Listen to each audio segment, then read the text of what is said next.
All right, welcome to the show. Welcome back. We had a little break for the holidays, and so we're excited to be back for 2023. And today I've got a special guest with me today. Sitting across from me is Jason Young, who is the CEO of Web Talk.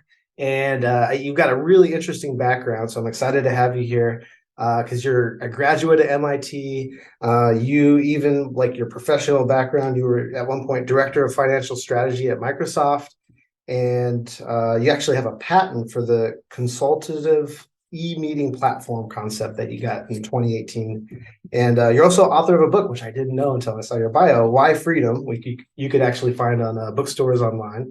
But thank you for being here. It's a super pleasure to have you here today. Yeah, thanks, Eric. It's a pleasure to be here. I'm excited. They have to define what are the SLAs related to your product or your service. What are the service level agreements, level of services that you're going to provide in terms of returns, refunds, managing problems and issues. All those things have to be defined up front. Then you've got to get HR involved because you have to define what kind of customer service reps you're looking for, what kind of skills. And so HR has to be involved in that, in hiring them and in helping them train and then helping them, fire and manage and all those things. Operations has to be involved because operations is the one that's manning, the call centers or the stores or whatnot. And so they're involved in the day-to-day. Then you've got technology, which also has to be involved because these service reps nowadays, are equipped with just very complicated technologies. It's you're talking about unified communications, you're talking about omni-channel, you're talking about online tools, you're talking about very sophisticated technologies that have to have very high levels of availability, right? Mm-hmm. The IT folks have to be involved from the ground up. Because also what technology you use is going to influence what kind of people you're going to look for and how you're going to train them, right? So they have to be involved from the beginning. And so all of these things then have to be involved from a strategic sense and from the marketing group. Why? Because these are, especially if you're a high-touch business, they're absolutely critical to branding. So, if you're in real estate or if you're, in car dealerships or something that's naturally a high touch industry, the customer service you provide is inherently part of your brand. That is your brand. It is your brand, Yeah. Right? And so the CEO and the marketing team then has to be involved. So you're talking about 4 or 5 different departments involved in this. And do you think that they ever do it? Not very frequently, where you have a strategy system that comes together and defines your customer service and how it's going to work, and then from a top-down approach, then makes sure that everyone's on the same ball when it comes to customer service. No, it's not very often that management really and executive management takes that kind of approach. Usually, it's just like, all right, it's an operational thing. Let them define it, let them figure it out, and let them do it, and relying on outsourcing has been a crutch for them, because here you have people that are singularly focused and experts on the technology, on the people, on hiring, on the day-to-day stuff, right? On working with SLAs. Mm-hmm. So they're experts on this stuff. And so they think that that's enough. They think that outsourcing into a call center is enough.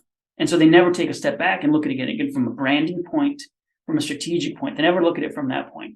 Outsourcing has been both a boon and a problem for these companies, because on the one hand, it's great to have professionals and experts that do this right?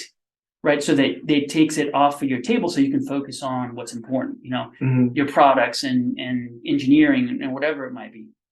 But on the other hand, they've used it as a crutch, and so they don't do the upfront work in terms of defining what your customer service is and how it fits within your brand and how it's going to help create your brand, and then working within all the departments to do that. So, yeah, it's difficult to do. Not a lot of businesses do it right, but the ones that do, they just grow to the stars. You're talking about Starbucks. Their growth has been phenomenal, and it was on the back of their customer service. Southwest, they're a giant killer. And in the beginning, it was because of their customer service, right? That was a humongous part of it. And just endless number of companies that just simply, what they provided wasn't all that different, right? Traveling from point A to point B on an airplane, there's not a lot of difference. And Southwest kicked butt because of the customer service, right? So it can make all the difference in the world if you do it right. Yeah. And you bring up a good point. If you are selling things online and you're doing these transactions online, how is that experience with you different than any other person? Right. You've got to email them something. You got to send them something. They've got to look it over, sign it. Like the process is similar. It's just how do you make your experience better than everyone else's? Right. And you got to think about it too. You mentioned how outsourcing, it could be great. It could be a bad thing. It depends on if you're actually looking at your processes, you're looking at, what you're delivering to your customers. And I think back to our clients, and we've got the whole spectrum of clients too. We've got the ones, they get us set up and then they're like, all right, we're good. I'll move on to other stuff. And they don't really think about it too much. And it's really hard to even get them on the phone. And then you've got the other clients that they're I think maybe almost on the extreme other end, they're like constantly checking with our team and always talking to them, and but they have a really big impact on that customer experience and what's happening, what those conversations are happening on the phone or email or whatever the channel is. So it really comes down to the business, because you could outsource and you could do either. I think somewhere in the middle is a good range, where you're not checking with them all the time. But I know that it has, like, the clients that work with our team more closely, where they're communicating with them regularly. They know who the agents are. They have quarterly meetings and strategy on these are the things we're going to work on, all related back to making that customer experience better. And those numbers improve. We see that, and they put that effort. Okay, we got that done this quarter. What can we tackle next quarter? So that's, the good clients. And those are the ones where, since we've been around 8 years, maybe you guys get to see this too. They actually see their growth over time, because they're doing the right thing. The customers are happy, they're growing. And I guess in your case, they're probably buying more licenses. For us, right, they're bringing on more agents because now they have more customers. Right. So yeah, and referrals, of course. Once they're in and they're utilizing the tools in a way that makes a difference to the company, they're just thrilled, and they can't stop talking about it. So yeah, referrals is a big part of it for sure. Yep, referrals are huge. And if you're a good business, then that's how you grow. It goes back again to the customer service. Yeah, you give someone a great experience, and then they're going to go tell other people. So yeah, it's amazing, right? Because business always begins and ends with the customer, right?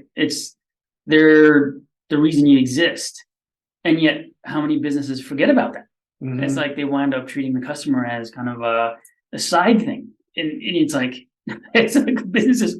It's all about the customers. And then from there, right, from the customers, then it becomes about the employees, and then it becomes about the corporation, and then it becomes about asset strategy and all those things. But it must always start with the customer, start in and with the customer. But it seems like a lot of businesses kind of forget that. They get so large and so complicated that they start losing sight of that fact. Yeah, and it gives an opportunity for someone else to come in and come up with something better. So absolutely. Cool. Well, I think this was a great discussion. I super appreciate it. I think it was long enough. We'll probably split this into 2 episodes. So we'll have a part 1 and a part 2. But it was great speaking with you today. Thanks for sharing your experience and your unique perspective in the customer service space with me and all the listeners. So Thank you for your time. Appreciate it. Thanks, Eric. Yeah. And so if someone listening, they're interested in a software like yours, they wanted to learn more, where do they go to find out more about your software or to get in touch with you? Yeah, the best way is go online, go to our website, webtalk.com, webtoq.com. Of course, we use WebTalk to service our visitors and our customers. And so when you're on there, you'll find someone online there to help you out. So yeah, I'd probably recommend that. That's the easiest way to do it. All right, cool. And we'll get it up on the screen so you can make sure you don't miss it. And we'll put some links in the show notes there. So, well, thank you guys all for listening to the Contact Center Cactus Chat. And we will be back with some more episodes. We're just starting out the year 2023 and got a lot of exciting people that we're going to be interviewing this year. So stay tuned and keep listening. And yeah, we'll catch you on the next episode.